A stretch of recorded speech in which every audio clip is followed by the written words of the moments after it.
Welcome once again to the Doubtest Man on the Planet podcast, and this is the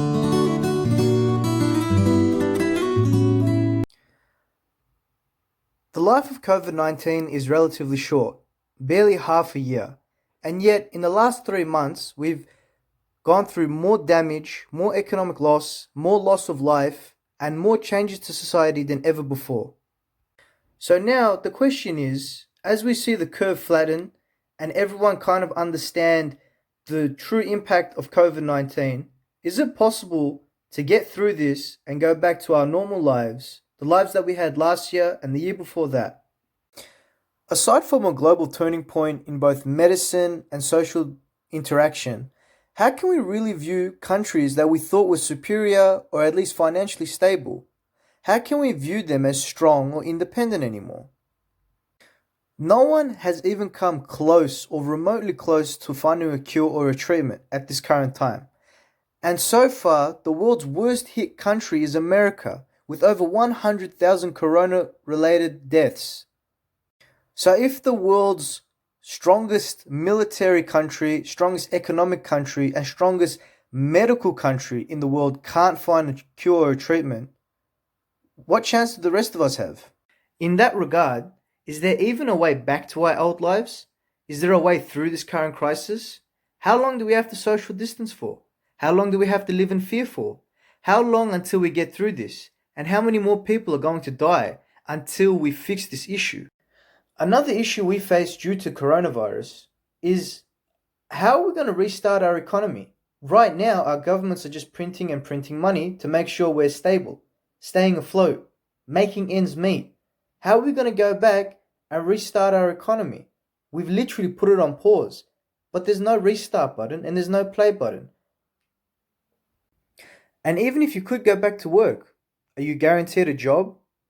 Are you sure you're not going to be fired? Who's to say you still have a placement at your old workplace?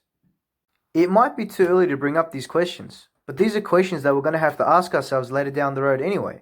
So really, is there any way that we can get back to where we were as soon as possible? I don't think so. Another factor to consider is China. Where exactly are they going to fit into our global budget? When everything goes back to normal, are we going to keep importing their goods as much as we did before?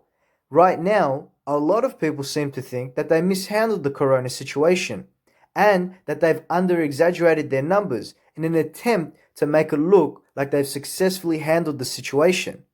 Are we going to go back to how we used to treat them before? There's a lot of hate, and something like this that resulted in so many lives lost isn't easily forgotten. Now, of course, we're not blaming the Chinese people. The Chinese people are just as much of a victim of coronavirus as we are, but the governments of each country handle import and export. So just how much of an impact is this going to have once we get back to normal, if we ever get back to normal? Now, of course, we're not blaming the Chinese people. The Chinese people are just as much of a victim of coronavirus as we are, but the governments of each country handle import and export. So just how much of an impact is this going to have once we get back to normal, if we ever get back to normal? When you look at it from a global medical standpoint, I guess you could say we got lucky. The coronavirus didn't turn out to be the next cancer cell, and it didn't turn out to be the next plague. What it did turn out to be was a flu-like disease that killed over hundreds of thousands of people in 6 months. So what does that tell us about our country's medical systems? We're not prepared for anything like this. We're not prepared for a massive flu infection. Now, no one can really know what kind of a world we'll enter when coronavirus is through. But what we do know is that hundreds of thousands of our loved ones are not going to be able to come with us. We've lost over 330,000 people to this disease. What makes that number sound even more depressing is when you realize it's our old and our feeble, the ones who helped build our countries into what they were, the ones who worked hard all their lives, were the ones who were most affected. I think that this pandemic can also be served as an eye-opener. At the beginning, when we realized it was a crisis, it caused a lot of fear and anxiety between us. We were hoarding things off shopping shelves that we never did before. We left our elderly to fend for themselves. We turned our backs on our friends. I think we didn't have to do what we did. Unfortunately, I think we all need to look in the mirror just a little bit. That when we were hoarding things off the shelves, we left other people in desperate need of supplies. Some people never made it to the next day. Now, their loved ones will never forget them, but I hope that the rest of us can use this time and this pandemic to understand that we were caught unprepared.